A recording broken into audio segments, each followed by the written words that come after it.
আসছিল আমি ছাত্রলীগ করি সভাপতি, কারণ আমি আমলিকে ভালোবাসি।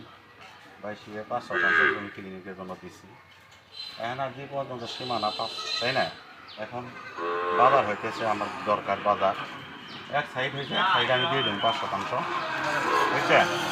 নেট করে নকশা থেকে 5 শতাংশ আমি দিয়ে দেবো। এই যেটা বর্তমান আগে হয়েছে, এটা আমার জমির বাইরে হয়েছে, আমার জমির মধ্যে হয়েছে, কিন্তু ক্লিনিকের বাইরে আছে। ক্লিনিক এক সাইডে নেব, হয় এই সাইড না ওই সাইড। দলিল আগে কোনো কিছু গাছ ছিল না, হাল আগে কলা হয়েছে। আমরা জমি কলা করছি, বহু জমি কিনছি, কলা হয়েছে, কোনো আপনার নকশা হয় নাই।